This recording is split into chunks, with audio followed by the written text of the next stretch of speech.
Hello, Homestead. This is Greg Giglio, and welcome to March. Today is March 1st, the first Friday, the first day of March, and we are cruising on through second semester here. It's moving at a pretty quick pace. Short video today, but let's jump right into it, shall we? Here we go. Shout outs. Definitely got to give a big shout out to our girls soccer team and our coach Raquel De Jesus.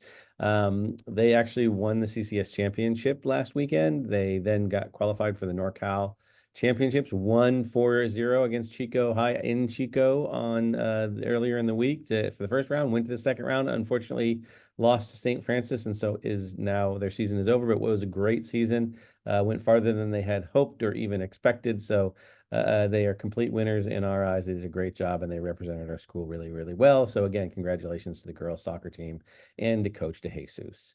We also want to throw out a special congratulations to our Teacher of the Year. That's what Toddy means right there. Teacher of the Year, Kyle Bonvecchio.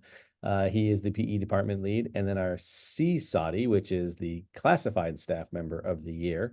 And that's Martha Murato. And so she is a para in the resource department and also does a lot of Spanish translation for us.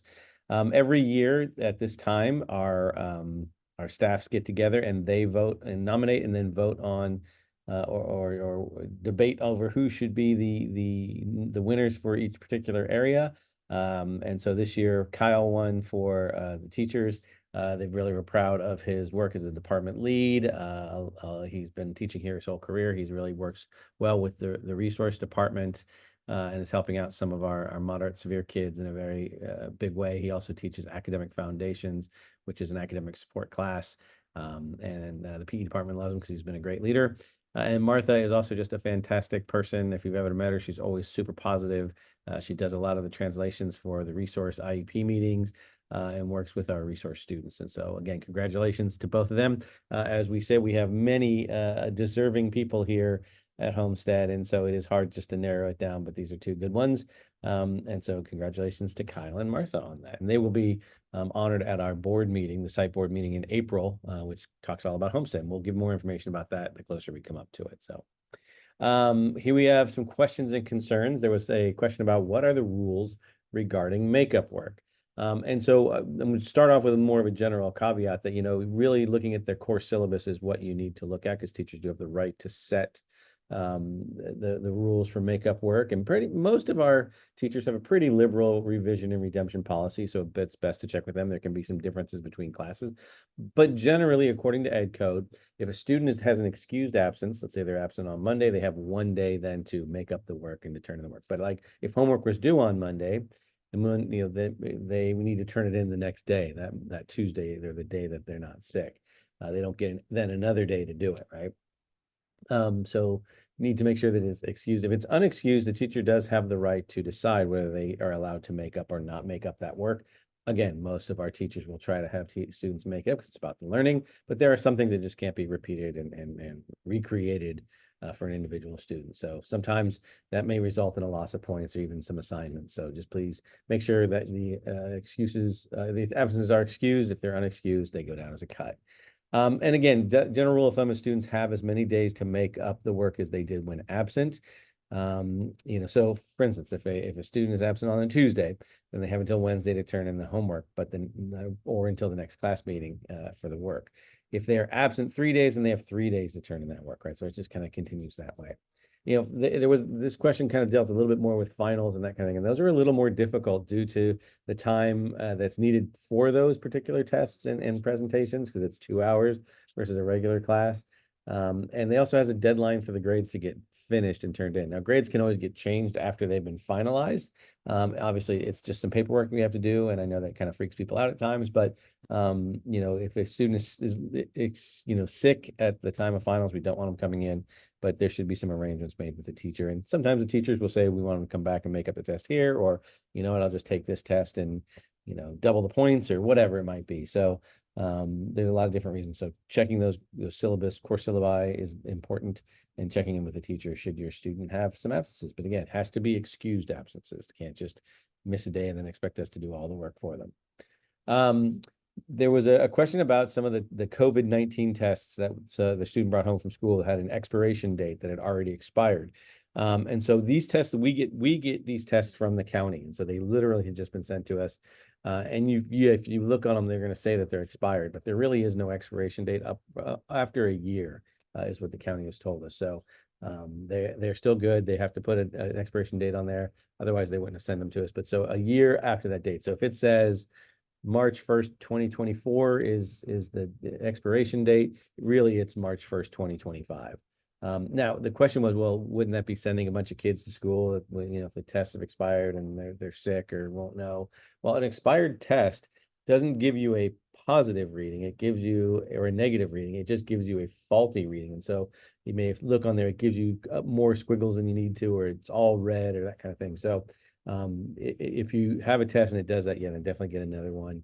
And if you don't want the ones that we provide, you are able to go into, grocery stores and CVS's and that kind of stuff, and you can buy your own there. They're much more available than they used to be in the past. But we do have some here for free. And so again, they do have that expiration date on them, but it's good for a year after that. And again, you won't get a false positive or a false negative. It will simply be a faulty reading, and then you would have to redo the test.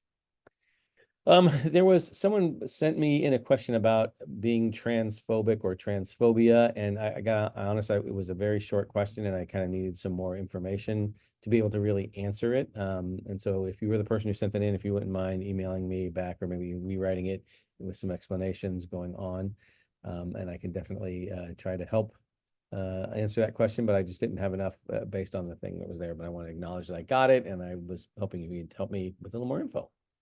Going to our general reminders, traffic reminders, please do not park or wait where there are curbs painted red.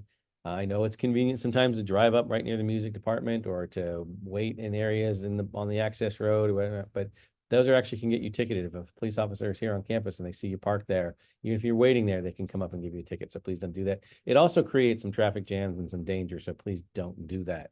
Again, it's about trying to keep everyone safe and trying to make sure that you are not in areas that you shouldn't be. Important dates coming up. So again, I got through the month of March here. We've got the end of the first grading period. This is a progress report. So today, teachers will send in some grades. It's again gives you an indication of where your student is and whether they can improve or whether they should improve. We're going to stay the same. This weekend, we have our SAPNE performance, which is where our Indo-Pac dance groups and other Indo-Pac groups from around the district and area come in and perform. So it's really a fun one. So if you get a chance to do that, check it out. We do have a college community information night. Sorry, my radio is on. Let me turn that off.